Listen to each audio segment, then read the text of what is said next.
Bonjour à toutes et à tous, ma team Kiefer, j'espère que vous allez bien. Aujourd'hui pour cette nouvelle vidéo, on se retrouve pour le résumé complet de l'étape 16 du Giro d'Italia 2021. Ce Giro qu'on suit en intégralité sur la chaîne, donc n'hésitez pas à nous rejoindre en vous abonnant et activer la petite cloche pour ne rien louper de cette troisième semaine de course qui est assez extraordinaire. Hein. Étape aujourd'hui qui a été raccourcie à cause des conditions météorologiques avec deux cols qui ont été enlevés, donc on se retrouvait avec une étape de 153 km à la place d'une étape de 220 km je crois. Donc deux cols au programme du coup avec la Crosetta et également le Passo Gdio, un col très très dur, le Passo Gdio, qui était en deux parties, une première étape, une petite descente et la partie la plus dure. Donc on a eu une échappée qui s'est constituée dès les premiers kilomètres de l'étape, une échappée qui avait beaucoup de coureurs et finalement qui s'était rapidement divisée en deux. On va aller checker un petit peu toutes les images pour que vous ne loupez rien de cette très très belle étape. Donc on va aller checker ça, c'est parti.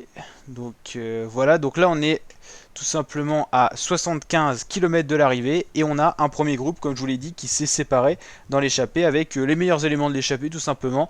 Yon Izagirre, Pedrero, Grebexabir pour la Trek, équipier de Nibali, Almeida, justement Vincenzo Nibali, le requin de Messine dans l'échappée, ou encore Davide Formolo. Une échappée, comme vous l'avez compris, de costaud, 75 km de l'arrivée, 5 minutes 37 d'avance sur le peloton et 2 minutes 30 d'avance sur le groupe de compte. Donc cette échappée, c'est vraiment formé les 6 coureurs là dans la descente du premier col, avec les coureurs les plus forts certainement qui ont réussi quand même à se détacher à la pédale.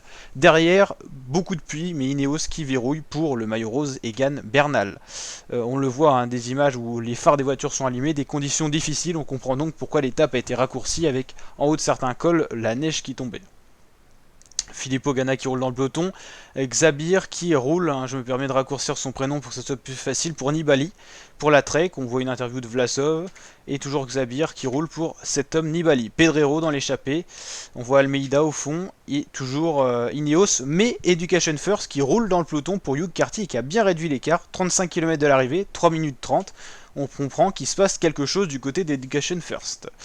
Devant l'échappée s'est réduit, l'équipier de Nibali s'est relevé, il a fait le boulot et c'est Formolo qui prend la relève, Pedrero qui est là aussi et toujours les 5 coureurs à l'avant. Gorka Izagirre, ça on n'a pas beaucoup parlé. Là c'est le coéquipier de Nibali qui se fait reprendre dans le peloton. Ici c'est dans la descente où Gorka Izagirre s'est fait une belle frayeur en allant emprunter le bas-côté. Il a évité de très peu la chute, très surpris. Il ne reviendra jamais sur la tête de course. Pedrero qui s'était isolé à l'avant se faire reprendre par Formolo. Et là on voit le groupe du peloton qu'on n'avait pas vu pendant un long moment parce qu'il y avait des problèmes de retransmission qu'on va voir justement dans la fin de ce résumé. Le peloton bien amaigri, toujours emmené par Education First et avec un Char, alors je connais plus son prénom, mais c'est un coureur d'Education First.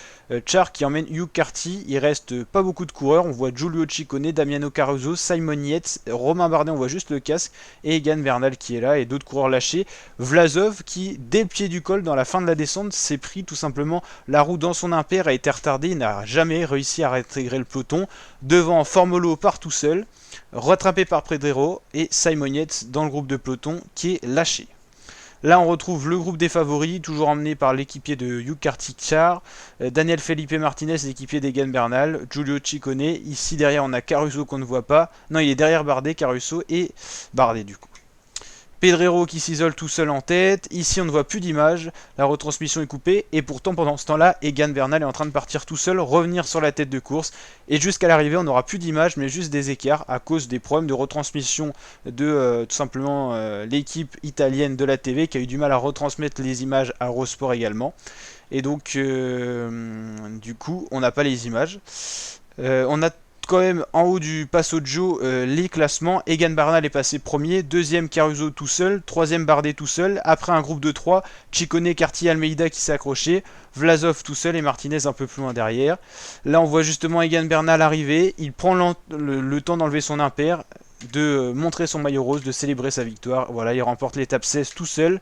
Et derrière, un très beau duo, Bardet qui fait vraiment une sacrée étape, faut le dire. Il n'avait pas abandonné hier, je vous avais dit ça dans le résumé parce qu'il n'était pas dans le classement, c'était une erreur de puce électronique sur son vélo.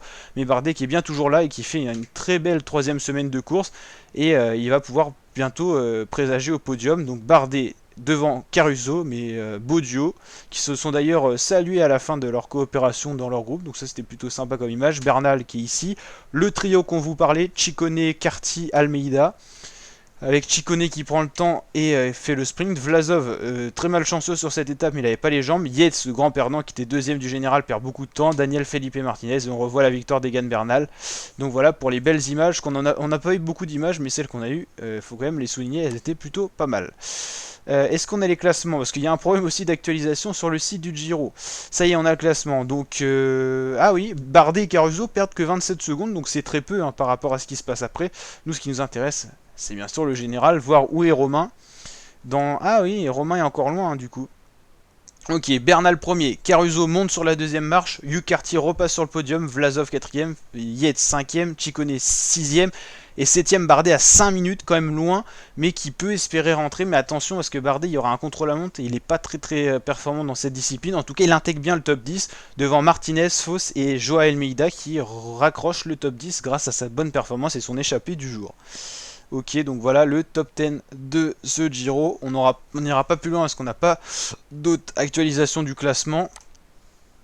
Geoffrey Bouchard est toujours meilleur grimpeur avec ce maillot bleu Azzurro, devant Egan Bernal qui est quand même le premier danger pour Bouchard, tout simplement. Maillot cyclamen c'est toujours Sagan. Et maillot blanc c'est toujours Bernal. Donc voilà, n'hésitez pas à vous abonner, liker si ça vous a plu et partager. Je vous dis à très bientôt pour de nouvelles vidéos, de nouveaux résumés. Et on est là pour kiffer ensemble ce Giro d'Italia 2021. Ciao.